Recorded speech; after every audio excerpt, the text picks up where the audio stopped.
Okay, here's another email that I'm going to read. I think this is email 6. And let me give you background on this one. This school year, I would meet the mom, the school counselor, and the student once a week to check in on the child and see if he was doing all of his work. This went on for almost the whole year because the child wasn't really doing much. And this was a long time ago. Nonetheless, there was a day that myself, the counselor, and Johnny were going to have a meeting during my prep period. So this is an additional meeting amongst all the other meetings we had. Nonetheless, here is an email I sent to the counselor after that meeting because the child was supposed to come in after that meeting and do something, and he didn't.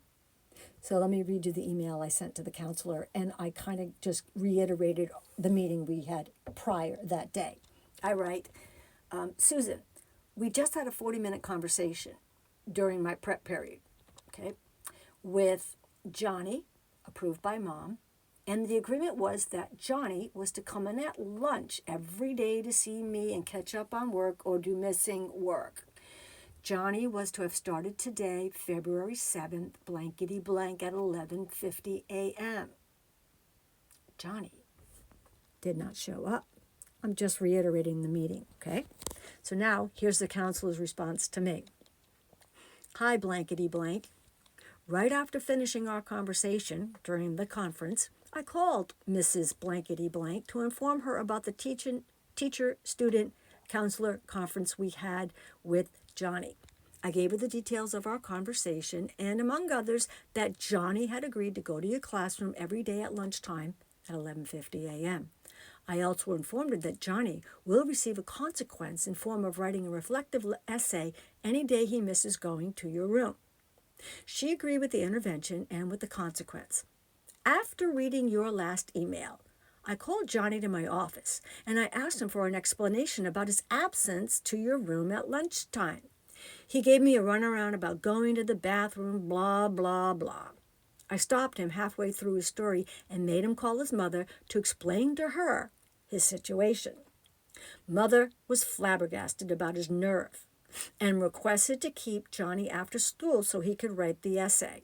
I'm not so sure he will show up. Thank you for everything that you do for the students at this community. Okay, here's the reason why I'm sharing this email with you, because this is another thing that goes on behind the scenes that the public does not know about. Now, this was a long time ago, and I didn't have a whole lot of students like this. However, I did have a lot of students like this at the job I just left. So can you imagine if a teacher is going to meet with a student every day before school, give up her lunchtime, because this is what I used to do years ago, because we didn't have a time for students to make up work. For me, I had to do it during lunch because I couldn't stay after school. But that's another thing too, right? So another thing is, the reason I'm doing this is because there are a lot of students like this today, where teachers are truly bending over backward. They are trying to support the children. So this is another thing that lends itself to teacher burnout, because students are not following through. This is pervasive in schools today. And now, yes, this parent was supportive, and I get that. However, I will tell you, there are emails that come after this where she wasn't so supportive, or rather, she began to shift the blame. Where do you think?